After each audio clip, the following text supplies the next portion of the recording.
Well, hello everyone. I am Matt Williamson. How's everyone doing? Hope as well as I am. Can't complain. Weather's good. Not that I even care. But Super Bowl week, and we will talk, I'm sure, a fair amount of Super Bowl tomorrow. But today's going to be all Steelers defense. And based off a lot of final stats I compiled, and I want to, kind of ad lib on that. So I think you guys know by now, yards per play is kind of the lowest common denominator. What's an offense average per play, especially over the course of an entire game, or even better, an entire season? What's a defense allowed per play? So the Steelers defense allowed 5.4 yards per play.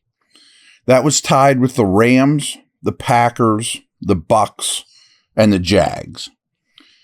9 defenses allowed a higher yards per play. So there were 9 ahead of those 5 teams, and they all basically tied for 10th through 15 or 10 through 14, whatever. Most, highest, you know what I mean? So 10th worst. It needs to come down a little bit. It just does. 5-4 is a little high, and yeah, they allowed a lot of big plays early in the season. That has something to do with it. But when we're talking about 1,000 play, sample here, 5-4 is a little on the high side, so this defense as a whole wasn't as great down to down, in terms of like success rate as they were overall, because they were very big play reliant, and maybe reliant's the wrong word, but generating big plays, sacks, takeaways, mask some things down to down. So I think that's something we need to be aware of. Also, this is a little, I don't know if it's concerning, because Patrick Peterson has a lot to do with it, obviously. But when you break it down, again, by snap, the lowest common denominator for who was on the field for every snap in 2023, the Steelers defense was the oldest in the NFL. So the 11 guys on the field any given snap. If you rotate a guy in that's 20 years old, it comes down for 1 snap or whatever, But on average, per snap, the average age of the defense was 28.4 years old. And it's been an issue for a couple years now, obviously. But I also think the way that this draft sets up, being strong at center, tackle, wide receiver, that it's going to be a little harder to get young on defense. And these things don't happen overnight. But you might cut Peterson. You might move on from guys like Wallace or, that aren't young. Cam's still going to be around. But I think you'll probably spend more free agent money on defense than offense, or at least more players that will play snaps, which doesn't help your team age. And winning games is all that matters, but it's just a big picture view of where the team is at. Really young on offense still, really old on defense still, so needs to be addressed.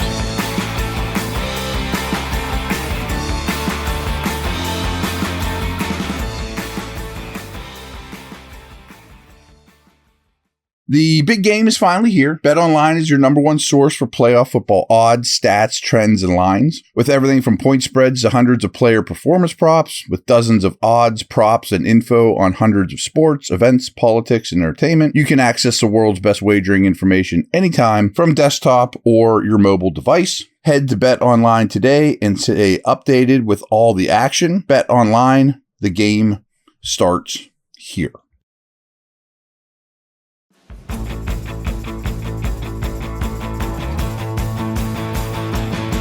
Now, a lot of these things are things we talked about throughout the year, but this has also been a trend for several years now.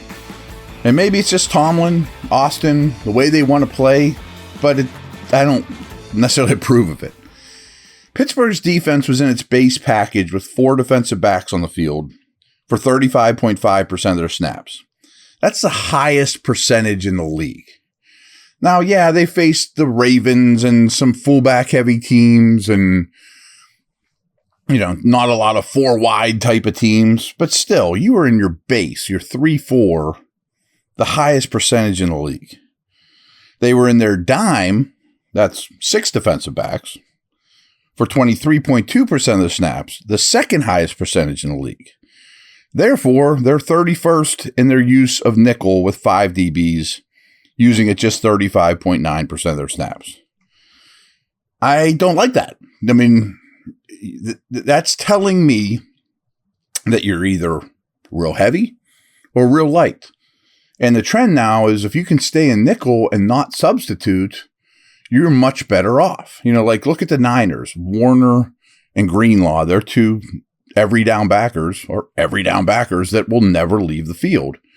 And they'll play a lot of nickel, which, side note, nickel should really be called base now because the league plays nickel more than they play 4 defensive backs.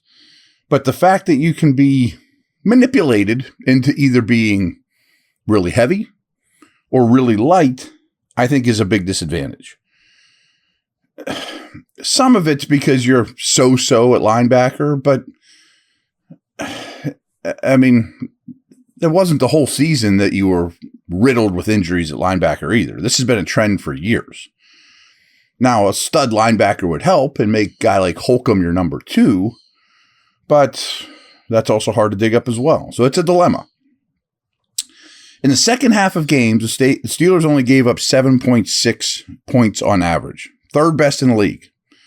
But in the first half of games, their EPA on defense was 27th. But in terms of EPA in the second half, only the Browns, Jets, and Saints were better. So pretty strong trend of being bad in the first half, excellent in the second defensively. On early downs, first and second downs, which is a massive barometer for success, the Steelers had the 6th best defense in EPA, 11th best per dropback, and 6th best per run EPA.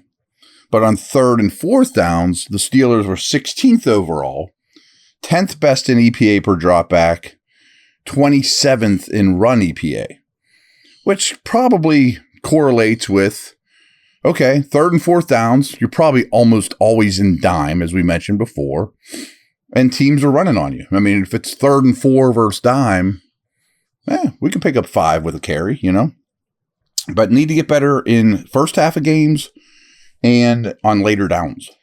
League average is 70% in terms of allowing a series of downs to be converted into a new series of downs. The Steelers defense only allowed 68%. Only 4 defenses were better. That's pretty huge.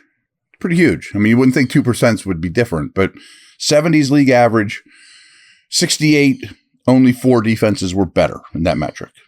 Breaking it down on a per drive basis, the Steelers defense finished the regular season 16th in yards allowed per drive, 9th best in points allowed per drive, 6th best in touchdowns allowed per drive, and 16th in 3 and outs per drive. Pretty solid across the board there. Only 11 defenses began their drives, though, with worse starting average field position than the Steelers.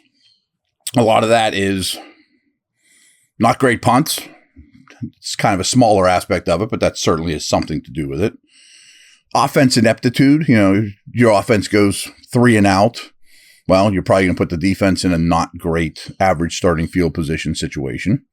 So that's kind of a team stat. I mean, it's not a defensive stat. They don't have much to do with where they start. They just are forced to deal with it. But I thought that'd be fun. I got a lot more we can always kind of go to talking pass game defense, pass game, run game defense. We'll have that stuff on the horizon. But I think tomorrow will be mostly Super Bowl with some Steelers stuff mixed in.